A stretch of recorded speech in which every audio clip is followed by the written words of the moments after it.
I want to talk to you about faith, and obviously Christian faith, but faith in general today. And in Christian faith in particular, we would refer to a verse in the Bible that really defines it in a way that I think is helpful and provocative. It says, Hebrews 11 verse 1, faith is being sure of what we hope for. So sure, certain of what we hope for, and certain of what we do not see. And it's that concept of actually being certain in things that you can't see that I really want to major upon right now. And in order to do that, I'm going to just ask some questions. But before I ask you those questions, I just want to read some other verses from the Bible that talk about God, the invisible. It says in 1 Timothy 1 verse 17, it says, now to the King eternal, immortal, invisible, the only God be honour and glory forever and ever. Amen. And I don't think many of us would have any trouble with the idea that God is invisible. Most of us haven't seen him visibly. So there is this concept, he's invisible, but how much can we trust the unseen realms, as we would call them? In Romans 1 verse 20 it says this, since the creation of the world, God's invisible qualities, so invisible qualities, things that are not able to be seen, it says his eternal power and his divine nature have been clearly seen. Now that's a strange thing. So invisible qualities that are clearly seen, they're being understood from what has been made so that people are without excuse. And basically what that verse is saying is that the invisible qualities of God are actually clearly visible. They can be seen and they're demonstrated in the world around us. And this is the sort of things I'm going to explore with us as we push on. In Hebrews, back in Hebrews chapter 11, it talks about Moses. And it says Moses, when he left Egypt, so as he was leading the Israelites out of Egypt, it says, by faith he left Egypt, not fearing the king's anger, he persevered because he saw him who was invisible. So it actually talks about Moses had seen God who was invisible. And you think, well, did he? Had he actually had a visual encounter with God? Or had he actually had encounters with the invisible God in a way that made him visible? And as I've been thinking about that, I'm thinking, remember when God had an encounter with Moses through a burning bush? And he called to Moses, and Moses came aside and he looked at a bush that was on fire but wasn't being consumed by the fire, and he realized that God was speaking to him and that the voice that was coming through this bush was the voice of God. So Moses actually had interactions with a God who isn't visible, but in ways that are visible, that were obviously manifest. And it goes on to talk about Jesus is actually the image of the invisible God. In Colossians 1 verse 15, it talks about Jesus is the image of the invisible God, the firstborn over all creation. And so as we think about the invisible God, we actually have visible, tangible reality that we can actually refer to that actually help us understand who this invisible reality is, who is God. And so the questions I'm going to ask you is how much do you actually think you actually trust in unseen things? And so I've just got a list of things that I would suggest to you that actually you trust without any great difficulty. And bear in mind that faith is trust. So do I trust God on the basis of what I see, what I don't see? What's that mean? And again, as a doctor and a scientist, I've often had people ask me, well, you know, we believe in facts, but you believe in unseen things that, you know, that's really a believism. But I would suggest to you, as a scientist, that a lot of science is based around unseen things. So, for instance, air. Have you ever seen air? Have you seen gravity? Have you ever seen electricity? Have you seen radio waves? Have you seen television waves? Just think about it right now. I was just talking with the guys who are helping me make this film. But think about how many television channels, the waves of television channels, are actually passing through this room right now. And they're all here, but we can't see them. What you need in order to see the effect of a television wave, a radio wave that's television, is actually a receiver that translates it into a visual reality. Now, we're all used to television. We just turn our televisions on, and actually we get disappointed if we don't see a picture. But the actual reality that we're trusting in is actually something that is completely unseen, but is all around us all the time, passes through walls, passes through, you know, we're used to the idea that something unseen can come through the walls of our house and be picked up by an aerial or something like that. We're also used to Wi-Fi. And particularly at this moment in time, the whole world seems to be dependent upon Wi-Fi signals because, you know, during the COVID reality, we've all been dependent on Zoom and online. And one of the biggest probably problems a family could face is actually not having Wi-Fi at the moment. Imagine trying to keep your kids amused without Wi-Fi and stuff like that. How about mobile phone signals? Most of us actually use mobile phones now. And I can tell when my phone's got signal by little bars that are evident on the home screen. But they just demonstrate to me something that I can't see, because I can't see a mobile phone signal, but I actually get used to looking at things that tell me it's present. And this is true in our reality when we're interacting with God, that there are indicators of his invisible presence. And that's really what I want to talk about today, is that how we take hold of those invisible qualities by the visible attributes that we can actually look at and see. And once again, for me, the number one thing we can do is look at the life of Jesus, and it tells us very clearly that God was the visible reality of God on earth. So just as a few illustrations, I'm going to talk a bit about air. Now, it amuses me as a scientist, but because air is all around us, and we are completely dependent upon it all the time. I can't see it, but I have absolutely no problem in believing it exists. So when I wake up in the morning, I don't suddenly think, is there air to breathe around here? Is it going to let me down? It just is. In actual fact, all through the night, when I've been unaware of its presence, I've been dependent upon it. And my lungs are working, I'm breathing air in and out, it's just normal. So this unseen thing called air, I'm absolutely, completely confident and completely dependent upon for my life. Without it, I would not live. And I've actually been to places of altitude. I think probably the highest altitude I've been to is about 11,000 feet on Mount Kenya.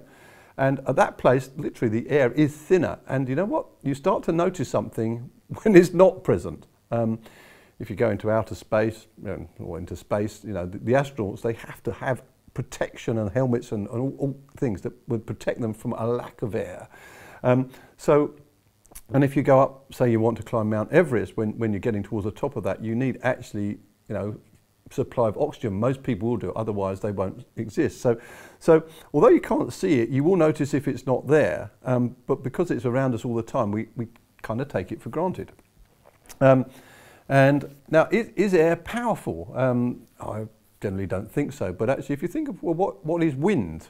Wind is the movement of air. Now, can you see wind? I would suggest you can't. I would suggest you can't see wind. That wind is something we used to when we think, oh, it's going to be a strong wind today. And if we think there's a strong wind today, we take notice of that. Certainly I do. Think, oh, the weather's going to be strong today. I remember one time when Kim and I went for a bike ride down on the south coast, and we made the mistake of not looking at the weather forecast in enough detail, because we thought, oh, it's a lovely sunny day, we're going to go for a bike ride. We hadn't looked at how strong the wind was. Well, the wind was so strong that we could hardly ride against it on the way out. And then on the way back, it was quite interesting. We almost didn't have to pedal because we were literally pushed along. And so although we couldn't see air, we were impacted by it very powerfully.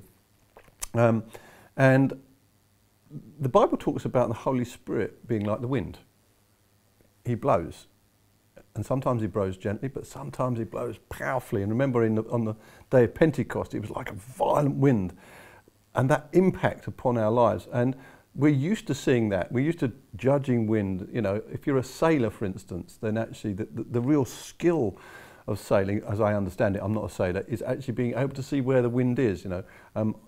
I love the Olympic Games, and Ben Ainsley is one of my Olympic heroes. 4 gold medals and a silver medal, I think, and 5 consecutive Olympic Games. And when the other sailors said what he was so good at, I remember hearing sort of people talking about why Ben Ainsley consistently won the gold medals at the Olympic Games, why he was consistently at the world champion. They said actually he can look at the water and he can tell where the wind is. He sees evidence on the water, and he said he knows how to go to the places where the wind is. And I thought, isn't that beautiful? And that's a brilliant image for us as Christians. we need to be able to see where the wind of the Spirit is moving, and you'll see it by its impact. Holy Spirit is invisible, but actually he makes himself visible. You can see where he's doing things. We can see his activity. And another story I like to tell with regard to this is, it amuses me even to this day, but we were in Zimbabwe, all the family, so myself, Kim, David and Kerry, and we'd been there for 3 weeks, had a great time, working with some churches, but also having some downtime, visited Victoria Falls, probably one of the most awesome sights I've ever seen on planet Earth. And we were leaving, and now at that stage Zimbabwe was going through serious financial difficulties, and when we were travelling around Zimbabwe we had to really pray that we get petrol to go in the car, and so there was hardly anything in the shops to eat. And going through the airport, it was obviously, it was not a British airport experience. We're used to just all this. So, and we got through to the departure lounge, and just as we got through to the departure lounge for coming home on a British Airways flight, we got an announcement that our flight was going to be delayed because they were having to do a full mechanical check on the plane because it had a really heavy landing. And I'm thinking, if I had to choose somewhere in the world for a full mechanical check to be going on the airplane I'm about to go on, it would not have necessarily been Harare International Airport in Zimbabwe. Anyway, okay, well, we could be here a long time, so we settled down for a bit of a wait, but actually 2 hours later, not too long, not too short for a full mechanical check, we got to go on the plane, and they boarded, and we were getting ready for takeoff. And as we were getting ready for takeoff, it was dark outside, it was night time, so I went to put on the overhead light, and I pressed the button, and that didn't work. And I think, and then I noticed that other people were trying to do the same, and I'm thinking, okay, this has had a full mechanical check, this plane, and that's not working.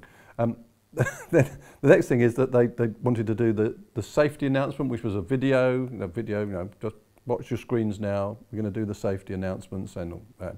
And no, video didn't work. So I was thinking, what else on this plane doesn't work? And I think, got all our family on there, and we were trusting this plane to get us home. Anyway, we took off and we were heading off, and a few minutes into the flight, the pilot came over the intercom, as they normally do, and wanted to say, just want to tell you some things about this plane, just to, in one sense, to build our confidence. And he said, and I can't remember anybody, other pilot, telling us this detail before. He said, I want to just let you know that at takeoff, this plane weighed, and I can't remember how many tons it was, but it was a lot of tons. It was heavy. And I was thinking, I'm not sure that's helping me right now.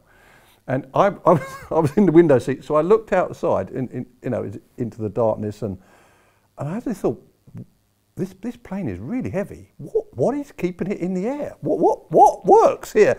How does it? And now I'm a scientist, so I know what works, but it was a moment that was sort of alarm almost, thinking, this is a really heavy plane. What is powerful enough to keep this thing in the air? And then my scientific brain came into action. And actually, it's simply air pressure. It's the difference in pressure underneath the wing and above the wing that actually pushes the plane into the air. That's what takes off, and it keeps it. And I thought, air, although it's invisible, it's powerful enough to keep a plane in the air. Is that not amazing? And it's also the stuff I breathe. It's pretty utilitarian, actually. I take it in and out. I don't even think about it. Actually, if I get on a plane, I generally don't think about it. But this occasion, I was made to think, and I thought, invisible things that we depend upon are powerful. And for me, it's something I want to leave you with as an analogy, that our faith in the invisible world, our faith in God, is completely reasonable, and it's completely in line with the rest of existence. It's in line with science. We were having a laugh about magnetism. Magnetism's a strange thing, isn't it? I think where things are pulled together by some unseen force, and you think, well, how does that work? But it's not just a sort of like a little party trick of magnetism. Actually, that has been used to create what are called magnetic resonance imaging, MRI scans, that have completely changed the world of medicine. So magnetism is being applied. So all these unseen things, Wi-Fi, electricity, are being applied to life. And for me, it's a brilliant analogy of what faith does, a trusting in God. And like I said, like with television channels, there are hundreds, thousands of television channels that you can now tune into if you've got the right receiver, Sky, BT, whatever it is. But what I say is the invisible nature of God is all around us, and it's infinite. It is literally unending. And faith is this continual journey of discovery and trusting God and his invisible qualities in a way that will simply astound you. So can I see his healing power? No. Do I see healing? Yeah. Can I see his voice? No. But do I hear him? Yes. Have I based my life around what he speaks to me? Yeah. I put implicit trust in these things. But what I want to say is faith is not a finite issue. It's always the opportunity to discover more of how powerful and how magnificent God is. And just like I discovered on that aeroplane, when I almost laughed to myself in the end. I thought, you know, I had never really thought how powerful air is until this moment in time. I take it for granted. And it's ever so easy for us, particularly if you've been a Christian for any length of time, just to take the reality of this invisible God almost for granted. Now, when we wake up in the morning, he's there. He sustains me. I'm confident that he's there. I'm sure he's been with me overnight. But what I want to tell you is there's more to discover. And the key to discovery is making sure you put your receiver up. And for me, that's what faith is. Faith is actually me tuning in to the reality of who God is, his invisible nature, his invisible qualities. But I can actually pull them and make them true in my life and through my life to other people by this thing we call faith, which is basically trusting God and his invisible qualities. Even when you can't see it, he's moving.